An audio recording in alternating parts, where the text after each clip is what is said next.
Okay, this is what happens when you buy the cheapest bicycle in the world. You can see a ball bearing has come out. That's a little ball bearing sitting there. And then when I ride this thing, it's very dangerous.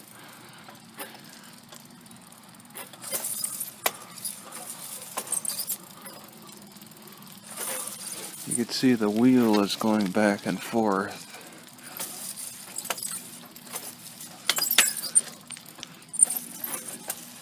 And it's actually swinging so much that it's hitting the brake.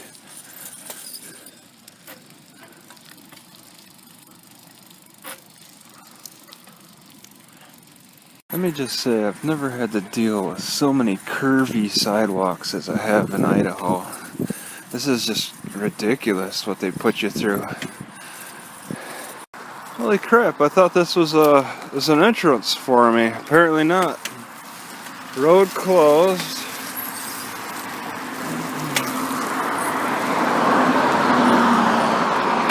They got a fence all the way up. They won't even let you walk. Bunch of jerks. Well, I just gotta say, Eagle is rather disappointing.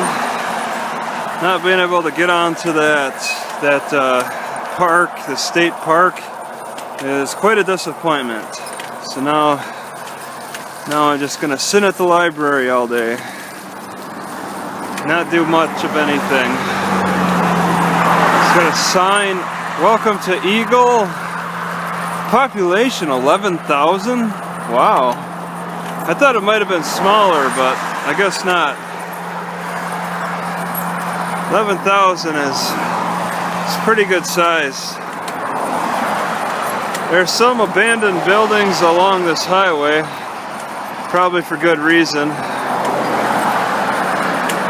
It's very busy though. I mean, you could set up a nice business like this bar, for example. This is an actual bar, and it's really smells like farm animals because there's cows on the other side.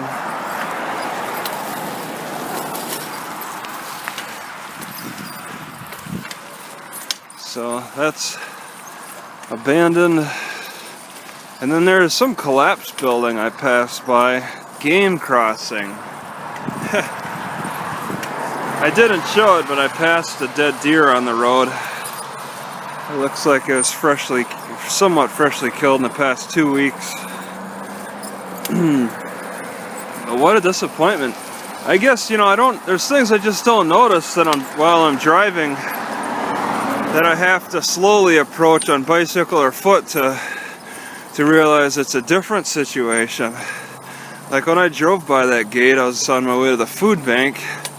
I drove by that state park, Eagle Island State Park gate, and I was thinking, what the heck, I'll check it out.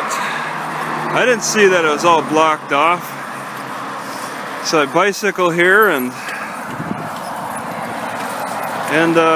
now discover that it's like they don't want you coming onto that property at all. They don't want anybody on the property.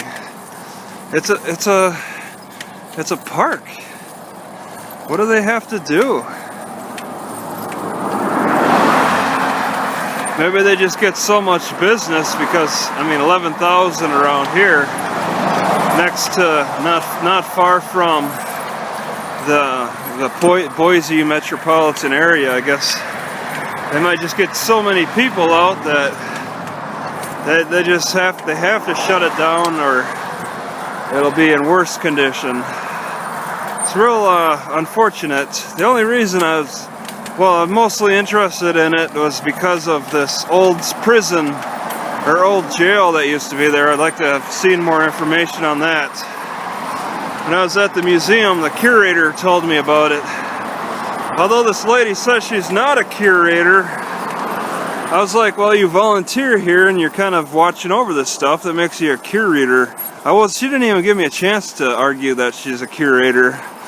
She just totally passed off the fact that she's a curator, and she just said she's a volunteer. She said the curator's not there at the moment. curator went to college to be a curator. But I don't think it takes that much special education to be a curator. It's more a matter of just taking on the duties. How much background information do you need? How much training do you need to be an official curator? Is this something that you apply for a license? Do you need a license to be a curator? Because maybe that's what she believes. I've never heard of such a thing. That'd be another license I've never known about. That'd be another license that sounds ridiculous. But you know, what do they do? They're watching over old artifacts. It's not like they're cutting your hair or practicing law. You're driving a car, I guess. Yeah, we need a license for living, for breathing. That'd be the ultimate license right there. Just a license to breathe air or something. Gotta push hard for that. A license to practice ecology. A license to exist. You get numbers when you're born. You get put into a system where you weren't really put into a system like 100 years ago, because I mean, I was reading about 16-year-old kids sneaking into the army to fight in World War II in 1940s. You know, 16-year-olds were able to sneak in. So this whole identification thing it's really grown in sophistication. Like here, this was tempting to go in. Okay,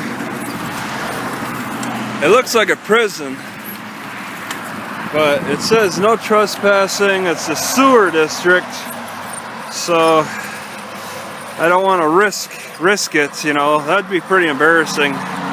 Trespassing charged at the sewer. It's like, what are you doing? And they got a big fence that really lines around it to really keep those wild animals out and humans. Today's just another boring day though. I don't have anything to do.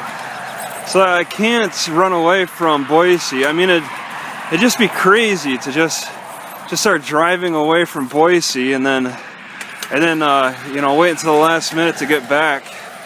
I have to stick around because that increases my chances of being able to make that court date. But I'm bored and depressed. There's really nothing to look at travel-wise. I really don't want to go into the center of the beast. There's that Goodwill program I'm required to go to by about the 4th, about the very day of my court date. To be able to keep my food stamps going, I gotta go to this. I gotta make this appointment for the Goodwill, and it's in the belly of the beast. Okay, there's just so much crazy traffic. There's nowhere I could risk sleeping overnight. There's no side streets. I think there's absolutely no parking on any side streets. And then if there is a spot, it's going to be residential and not apartment complex residential.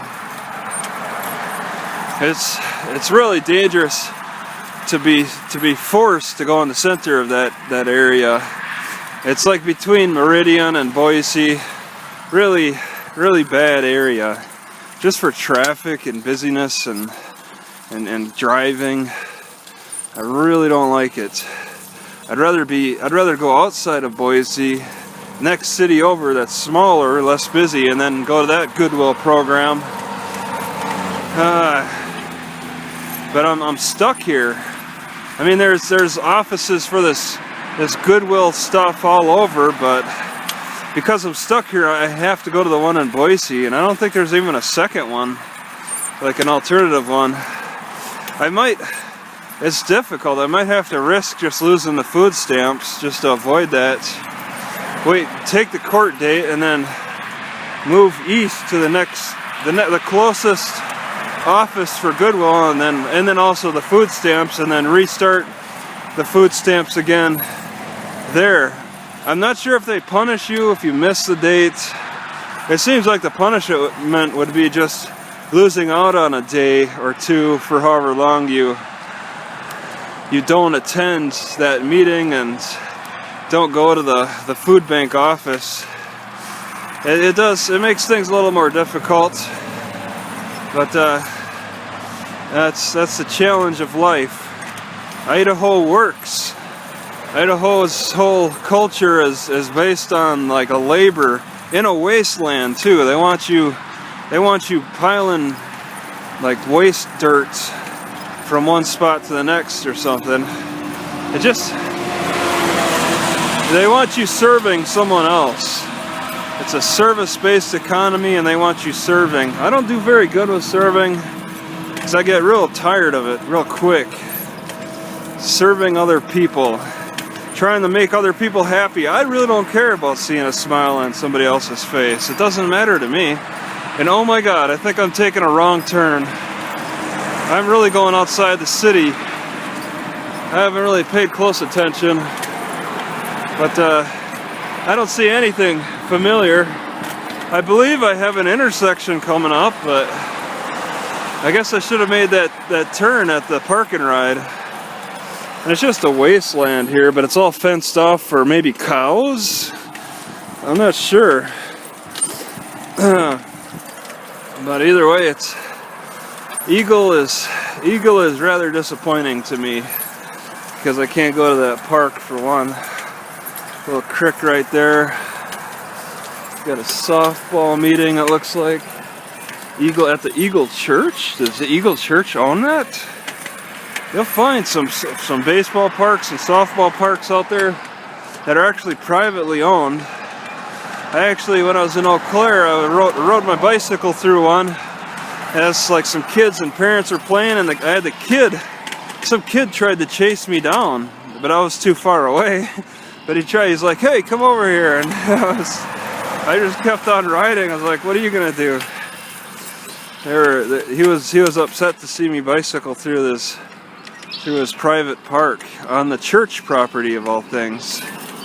It's amazing how private the churches push their institutions when they're tax free in the way they are, and it's all just to prevent people from walking on their property. It's not like they got anything to steal or crime problems. They should take a lesson from Mount Angel at their little church area. You can freely walk around, but I mean, they got the advantage of being kind of isolated. They're pretty far from any major population. That's like a fence in itself, just distance. This person has to cover a couple of miles to get to a place. That's almost like having an immediate fence. So yeah, the best fence, the best deterrence is just don't have anything nice for somebody to steal. Don't have any decent property or anything, then you won't have to put up a big fancy fence because there's nothing attractive for anybody to take.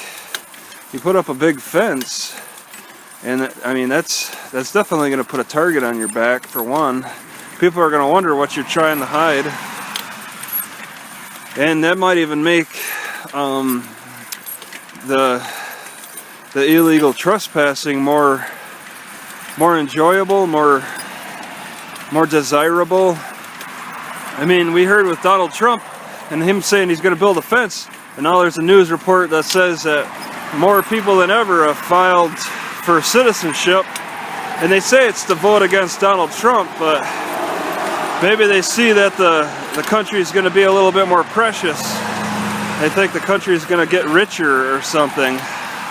You know, you think about it, Obama did a pretty good job devaluing the country to make it less attractive, and now Donald Trump is going to try to sell it to the river, sell the country down the river by by creating this glamour and glitz. And how do you best do that but arrest more homeless people, get them off the streets, oppress more poor people, you know, and then only portray the rich lifestyle of it all. And that's I mean, a future that people want to see, but it's really going to be a harsh reality.